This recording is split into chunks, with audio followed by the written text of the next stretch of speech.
I'm a trustee with children with cancer, and so I go along to a lot of the meetings, and sometimes there's scientists there and they're discussing different things that they're worried about with children. And I was at a meeting once and they were talking about sweeteners in drinks. There's a certain sweetener that as soon as you're diagnosed, I mean, leukemia used to be the biggest killer of our children. Now it's brain tumours. And the first thing that they take children off of in Great Ormond Street is sweeteners. So any diet drinks or any sweeteners that are in foods or anything.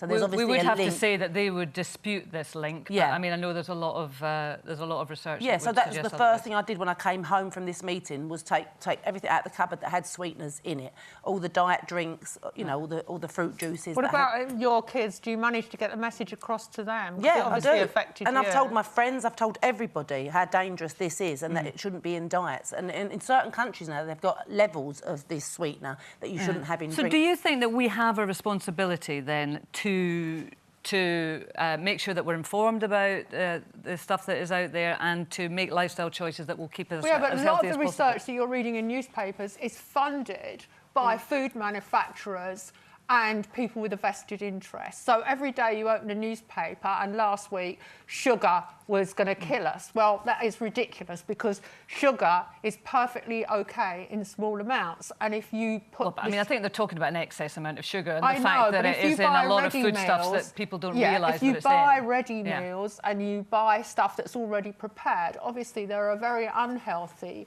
levels of sugar and salt in a lot of these foods. Not all of them, but in a lot of them.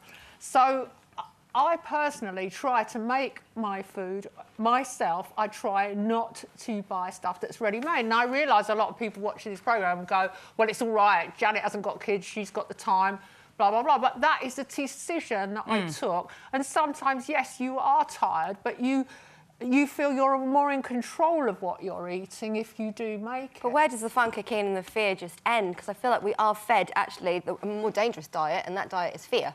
If you do this, you'll die. If you go there, you'll die. But you drink diet drinks. I do, and I really enjoy them, and I'm not sitting there banging my drum about everyone stopping them. The first thing that happens is, or you hear about this a lot, that people get diagnosed, happened to a friend of mine, and immediately they go out there with their bucket list, all the things they wanted to do, or the things that they'd like to do before they go. It's like, this is just no way to live your life, you know? It's wonderful to think of the moderation. What Kay's saying I don't want to be 100 living in the corner with my carrot, watching everyone else having fun. I'm nearer to 100 than you are. Myleene, I'm nearer to 100 than you are, and I know, I mean, really super fit. But you don't always have fun. You complain a lot. Loads of fun. You don't look like it. So the women of Britain, I'm 67, I'm a role model, Myleene. I'm not saying, you know...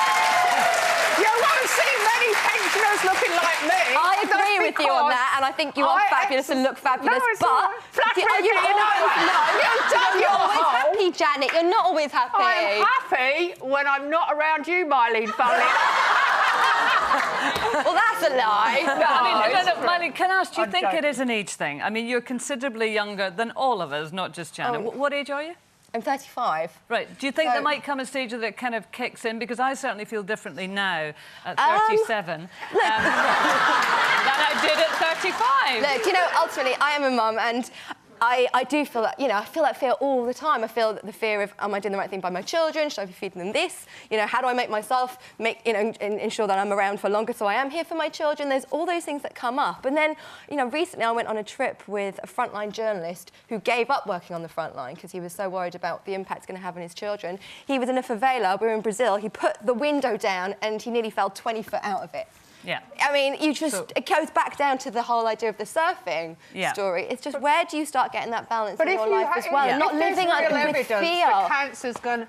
But you said yourself the headlines change day in, day out. I know, but there are irrefutable links between smoking and cancer. But people do still smoke. I know, my people sister still was take sugar. It's got to be... Listen, guys, we're going to have to move on. It's time for the break. The decision is yours. Who has more fun, Myleene, Klass or Janet? Da, da, da, da, da.